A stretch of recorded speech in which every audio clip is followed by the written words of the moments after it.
Presiden Joko Widodo mengungkapkan tantangan ekonomi ke depan semakin berat karena bertambah. Hal ini terjadi imbas gejolak yang terjadi di dunia, seperti perubahan iklim hingga perang. Ia menjabarkan seperti perubahan iklim sebelumnya dianggap sesuatu yang absurd, kini dampaknya sudah mulai terasa. Seperti kekeringan Super El Nino yang membuat produksi beras hampir turun di semua negara. Imbasnya, 22 negara mengerem ekspor pangan mereka. Untuk itu, ia mewanti-wanti semua pihak untuk mewaspadai sentimen ini terhadap ekonomi dalam negeri, baik dari sisi moneter maupun fiskal.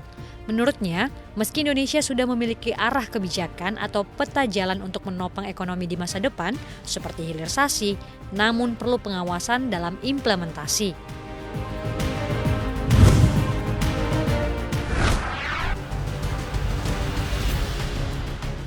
Menko Perekonomian Erlangga Hartarto menyatakan, Presiden Joko Widodo sudah menetapkan kebijakan insentif untuk pembelian properti.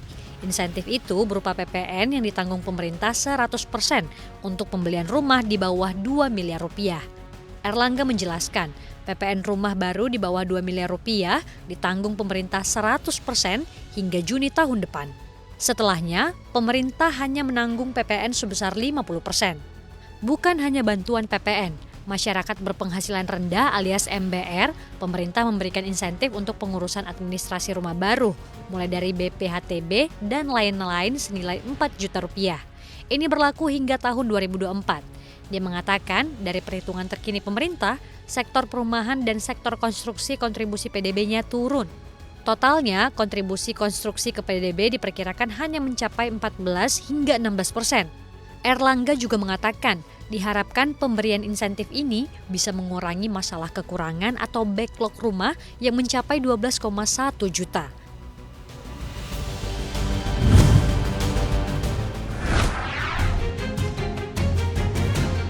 Aturan publisher rights mengenai hak penerbit berita sudah mencapai tahap akhir. Diperkirakan akhir tahun ini platform seperti Google dan Facebook diwajibkan memberi kompensasi bagi perusahaan media. Dirjen Informasi dan Komunikasi Publik Kementerian Kominfo Usman Kansong mengungkapkan, Kominfo bertemu dengan pihak media pers pada 24 Oktober. Pertemuan itu akan membahas perkembangan peraturan dan hasil final aturan tersebut. Selain meminta pendapat, juga akan didiskusikan mitigasi kemungkinan yang terjadi setelah aturan disahkan. Usman mencontohkan, beberapa platform memilih tidak menayangkan berita dari sejumlah negara yang memiliki aturan publisher rights itu. Pertemuan itu dilakukan karena dampaknya akan ke pihak media pers, bukan platform.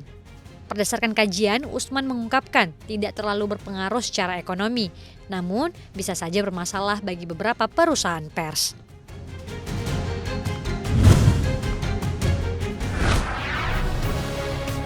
Bank Indonesia melaporkan likuiditas perekonomian atau uang beredar dalam arti luas M2 pada September 2023 meningkat. Posisi M2 pada September 2023 tercatat 8.440 triliun rupiah atau tumbuh 6% secara tahunan. Direktur Eksekutif Departemen Komunikasi Bank Indonesia Erwin Haryono mengatakan pertumbuhan M2 meningkat di bulan September setelah bulan sebelumnya tumbuh 5,9% secara tahunan. Perkembangan tersebut terutama didorong oleh pertumbuhan uang kuasi 8,4% secara tahunan. Adapun penyaluran kredit pada September 2023 tumbuh 8,7% secara tahunan. Pertumbuhan ini sejalan dengan perkembangan kredit produktif setelah tumbuh 8,9% secara tahunan pada Agustus 2023. Di sisi lain, aktiva luar negeri bersih tumbuh sebesar 6% secara tahunan, meningkat dari bulan sebelumnya yang tumbuh 4,7%.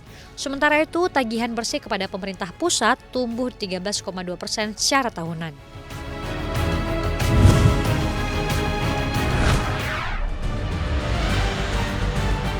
Otoritas pajak China tengah melakukan penyelidikan terhadap perusahaan asal Taiwan yang juga produsen iPhone Foxconn. Penyelidikan berlangsung kurang dari 3 bulan sebelum pemilihan Presiden Taiwan dan di tengah rencana Foxconn memperluas produksinya di luar China. Foxconn tengah menghadapi penyelidikan di China atas dugaan pelanggaran peraturan perpajakan. Petugas pajak menggerebek kantor Foxconn di Provinsi Guangdong dan Jiangsu. Kementerian Sumber Daya Alam juga dikabarkan memeriksa kantor Foxconn di Provinsi Henan dan Hubei, di mana perusahaan tersebut memiliki pabrik besar. Dua sumber dekat Foxconn mengatakan beberapa perusahaan telah diaudit oleh otoritas China dalam beberapa bulan terakhir, namun hanya Foxconn yang dipublikasikan karena alasan politik. Pendiri Foxconn, Terry Gou, mengumumkan pada Agustus bahwa ia akan mencalonkan diri sebagai Presiden Taiwan. Dia kemudian mengundurkan diri dari Dewan Direksi Foxconn. Gou dipandang sebagai kandidat yang ramah terhadap China dan sebagian besar politiknya sejalan dengan partai oposisi saat ini yang menentang kemerdekaan Taiwan. Namun tindakan Gou untuk mencalonkan diri dalam pemilu dinilai akan semakin memecah belah kubu oposisi.